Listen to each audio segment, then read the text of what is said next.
శ్రీపీఠానికి వచ్చేటటువంటి భక్తులకందరికీ శ్రీమాతల యొక్క ఆశీస్సులు. చాలామంది కొన్ని సందేహాలను వ్యక్తపరిచారు. పీఠానికి వచ్చి ఇక్కడ సమస్యలకు పరిష్కారార్థమై ఒక రసీదు ఇస్తారు. ఆలయానికి వచ్చి ఎవరిని అడిగినా, అయ్యా మాకు పలానా సమస్య ఉంది, మాకు పెళ్ళి అవ్వట్లేదు, వివాహానికి సంబంధించిన రసీదు ఇస్తారు. ఉద్యోగం రావట్లేదు, దానికి ఒక రసీదు ఇస్తారు.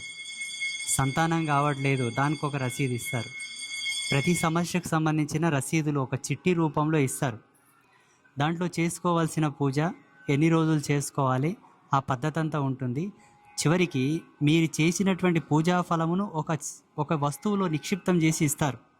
ఆ ఫలముతో తీసుకునేటటువంటి వస్తువులు ప్రతి పూజలో ఇంప్లిమెంట్ అయి ఉంటాయి.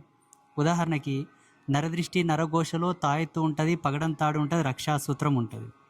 వ్యాపార అభివృద్ధిలో కూడా ఉంటుంది, చేతబడు నివారణలో కూడా ఉంటుంది, సంతాన వృత్తిలో సాఫల్యతలో కూడా ఉంటుంది. ప్రతి పూజలో, ప్రతి రెమెడీలో ప్రతివి సేమ్ వస్తువులు ఉన్నాయి. అన్నిటిలో అవే వస్తువులు ఉండడంలో ఉండేటటువంటి అంతరార్థం ఏందని కొంతమంది అడిగారు. ఒకవేళ ఒక రసీదులో 3 వస్తువులు ఉంటాయి, అన్నీ తీసుకోవాలా? తాయెత్తు ఉంటుంది, పగడంతాడు ఉంటుంది, రక్షాసూత్రం ఉంటుంది, అమ్మవారి లాకెట్ ఉంటుంది.